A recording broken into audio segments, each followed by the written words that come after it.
ഓം നമഃശിവായ. ഇന്ന് നമ്മൾ പരിചയപ്പെടുത്തുന്നത് അന്നപൂർണയാണ്. പാർവതി ദേവിയാണ് അന്നപൂർണയായി കരുതപ്പെടുന്നത്. അന്നപൂർണ ദേവി അന്നത്തിൻ്റെയും ഐശ്വര്യത്തിൻ്റെയും സമ്പൽ സമൃദ്ധിയുടെയും ഭഗവതിയാണ്. ഭഗവതി അന്നപൂർണേശ്വരി എന്നും അറിയപ്പെടുന്നു. അന്നപൂർണ സംസ്കൃതത്തിൽ നിന്നും ഉരുത്തിരിഞ്ഞതാണ്. അന്നം എന്നാൽ ഭക്ഷണം അല്ലെങ്കിൽ ധാന്യങ്ങൾ എന്നും പൂർണ്ണ എന്നാൽ പൂർണ്ണവും എന്നതാണ് വ്യക്തമാക്കുന്നത്. അന്നപൂർണയുടെ ഐതിഹ്യം എന്തെന്നാൽ, കൈലാസത്തിലൊരിക്കൽ മഹാദേവനും പാർവതി ദേവിയും സംസാരിച്ചിരിക്കുകയായിരുന്നു. പ്രകൃതിയെയും പുരുഷനെയും കുറിച്ചുള്ള സംഭാഷണത്തിനിടെ മഹാദേവൻ പുരുഷ പ്രാധാന്യത്തെക്കുറിച്ച് വാഴ്ത്തി തുടങ്ങി. പ്രകൃതിയുടെ ഭൗതിക സ്വാധീനങ്ങളിൽ നിന്നെല്ലാം സ്വതന്ത്രനാണ് താനെന്നും പാർപ്പിടം, ആഹാരം, വികാര വിചാരങ്ങൾ മായയാണെന്നും ഭഗവാൻ പാർവതി ദേവിയോട് പറഞ്ഞു. മഹാമായ ആയ ദേവി മറുപടിയൊന്നും പറയാതെ ഭൗതികമായതെല്ലാം എടുത്ത് കൈലാസത്തിൽ നിന്നും അപ്രത്യക്ഷയായി. ദേവി പോയതോടെ കൈലാസത്തിൽ ഭക്ഷണം ഇല്ലാതെയായി. ഭഗവാൻ വിശപ്പിനെല്ലാം അതീതനായതുകൊണ്ട് ഭക്ഷണമില്ലാത്തത് പ്രശ്നമായിരുന്നില്ല. പക്ഷേ ഭൂതഗണങ്ങൾക്ക് വിശപ്പ് സഹിക്കാൻ പറ്റാതെയായി. കൈലാസം മുഴുവൻ തിരഞ്ഞിട്ടും ഭക്ഷണം കിട്ടിയില്ല.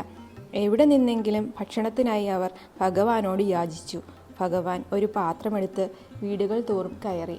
എന്നാൽ എല്ലായിടത്തും അവർക്കാവശ്യമുള്ള ഭക്ഷണം മാത്രമാണ് ഉണ്ടായിരുന്നത്. അപ്പോഴാണ് വിശന്നെത്തുന്നവർക്ക് എല്ലാം അന്നം നൽകുന്ന ദേവിയുണ്ട് കാശിയിൽ എന്ന വിവരം ഭഗവാൻ അറിയുന്നത്. ഭഗവാൻ വൈകാതെ കാശിയിലെത്തി. എന്നാൽ അവിടെ കണ്ട കാഴ്ച അമ്പരപ്പിക്കുന്നതായിരുന്നു. സർവാലങ്കാര വിഭൂഷിതയായി തൻ്റെ പരിചാരകരോടൊത്ത് ഭിക്ഷയാചിച്ചു വരുന്നവർക്ക് ഭക്ഷണം വിളമ്പുന്നത് തൻ്റെ പത്നിയായ പാർവതി ദേവി. ഒടുവിൽ ഭഗവാൻ തൻ്റെ പാത്രവും ദേവിക്ക് നേരെ നീട്ടി.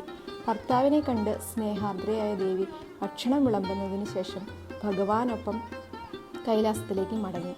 ഭഗവാന് അന്നത്തിൻ്റെയും അന്നദാനത്തിൻ്റെയും മഹത്വം അതോടെ ബോധ്യമായി. അന്നു മുതലാണ് പാർവതി ദേവി അന്നപൂർണേശ്വരിയായി അറിയപ്പെട്ടത്. നമ്മുടെ പൂജാമുറിയിൽ കിഴക്ക് പടിഞ്ഞാറ് ദിശയിലായി അന്നപൂർണയെ വെച്ച് പൂജിക്കാവുന്നതാണ്. ആദ്യമായി പൂജാമുറിയിൽ അന്നപൂർണയെ വെച്ച് ആരാധിക്കുന്നവർ വെള്ളിയാഴ്ച ദിവസം തിരഞ്ഞെടുക്കുന്നതാണ് ഉത്തമം. അന്നപൂർണ ദേവിയെ ഏത് വിധം ആണ് പൂജാമുറിയിൽ വെക്കേണ്ടത് എന്നത് വീഡിയോയിൽ വിശദമായി ഉൾക്കൊള്ളിക്കുന്നതാണ്. തുടർന്ന് കാണുക.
പൂജാമുറിയിൽ ആദ്യമേ തന്നെ നമ്മൾ വിളക്ക് കൊളുത്തിയിട്ടുണ്ടെങ്കിൽ പ്രത്യേകം വേറെ വിളക്ക് തെളിയിക്കേണ്ടതില്ല.